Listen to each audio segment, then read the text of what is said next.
पकड़ लो बाह रघुराई, नहीं तो डूब जाएंगे।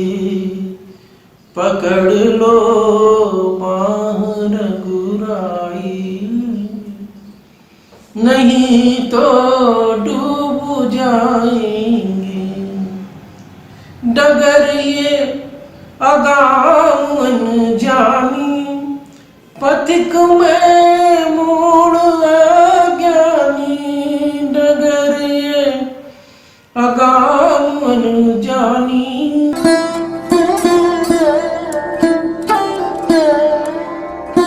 आप सभी को प्रणाम। सत्य सनातन की जय।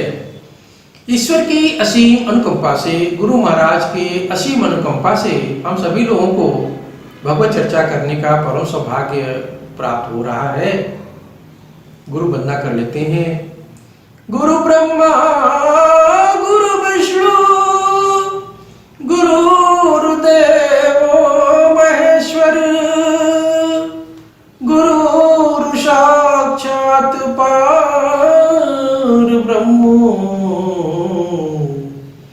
तस्मै श्री गुरुवे नमः। आज हम लोग तुलसीकृत श्री रामचरितमानस के अरण्य कांड के उस भाग का आनंद लेंगे जिसमें हम देखेंगे कि किस प्रकार से रावण सीता को हरण करके ले जाता है। कथा को आगे बढ़ाते हैं। कथा में आप देखें, श्री रामचरितमानस में कथा प्रसंग तीन जगह चलता रहता है। शंकर भगवान पार्वती जी को कथा सुनाते हैं, वही कथा याज्ञवल्क्य जी भारद्वाज जी को सुनाते हैं, और वही कथा काकभूषुंडी जी महाराज जो है गरुड़ महाराज को सुनाते हैं। कि वहां भी अब बताते हैं कि देखिए नाम क्या है, नाम तत्व का क्या अर्थ होता है। जो आप लोगों को भ्रम हो गया प्रभु राम के नाम के लिए कि ये साधारण मानव है, विचरण कर रहे हैं। ये जो भक्ति मार्ग है, एक कहा जाता है कि प्रथम भगति संतन का श्रृंगा, और दूसर रति मम कथा प्रसंगा।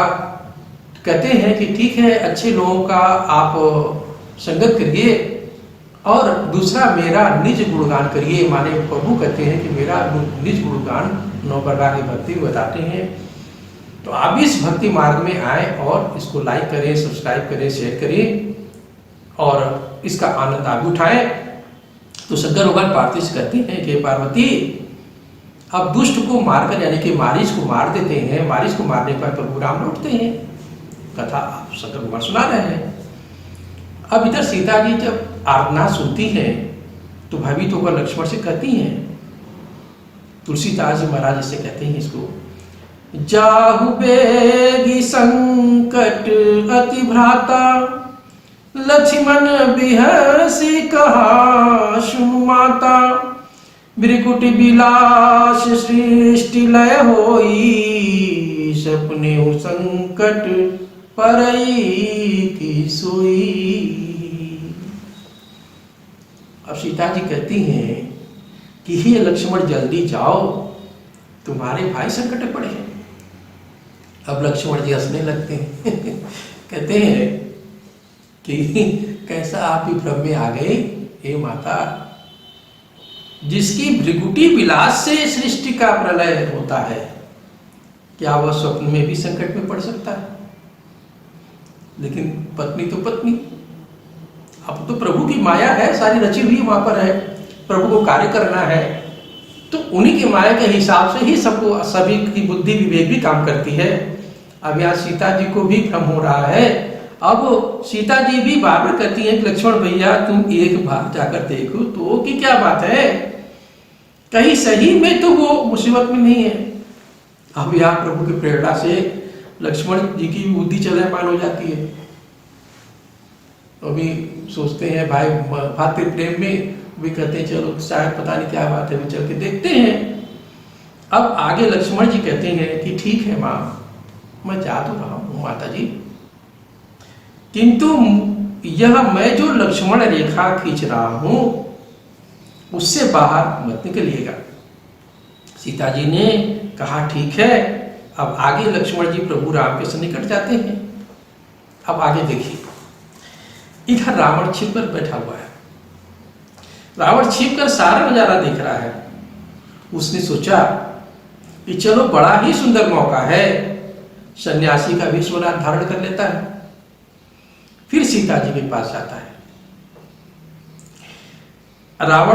अब रावण की दशा कैसी है उसका एक परिदृश्य आता है सामने कि रावण कुत्ते की तरह इधर उधर देखता, सतर्कता पूर्वक आगे बढ़ता है।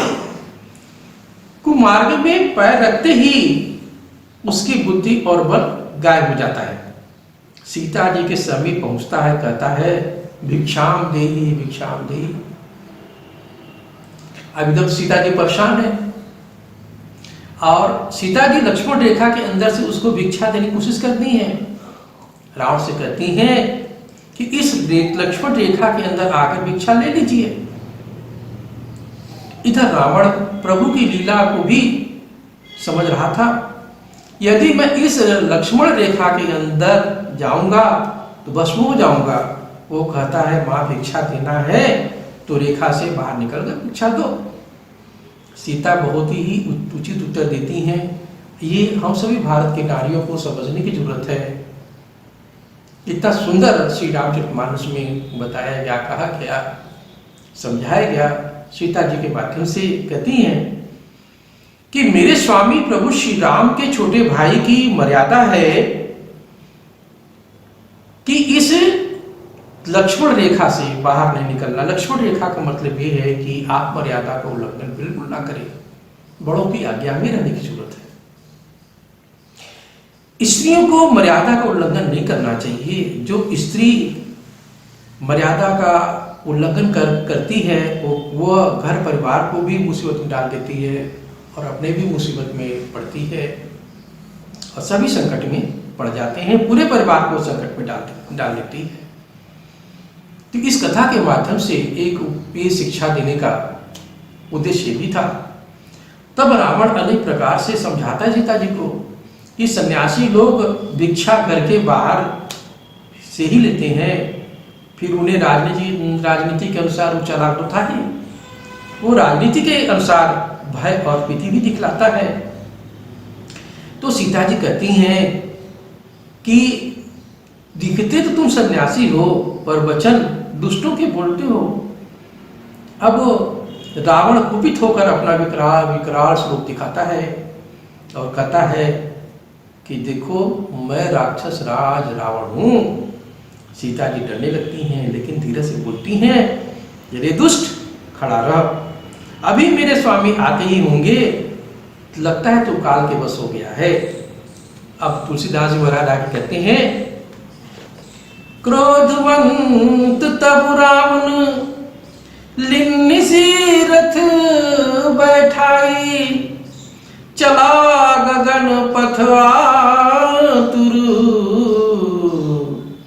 भयरथ हाकिन जाई। अब रावण ने क्रोध कर सीता को रथ में बैठा लिया और आतुर हो आकाश मार्ग से चला, किंतु डर के मारे, भय के मारे रथ को हाँका भी नहीं जाता। अब उस समय जी सीता जी भी आर्तनाद करने लगती हैं, कहती हैं, हा जगदीश, हा देव, हा रघुराज, आप मेरे किस अपराध से दया को भूल गए। हे लक्ष्मण, तुम्हारा कोई दोष नहीं है। जैसा मैंने मर्यादा का उल्लंघन किया वैसा ही मैंने पाया। काश मैं ऐसा नहीं करती तो इस तरह की विपत्ति हमारे सर पर नहीं आती। अब वो बारह विलाप करती हैं कि अब इस प्रकरण को, इस विपत्ति को भगवान को कौन बताएगा कि मेरे साथ क्या हुआ।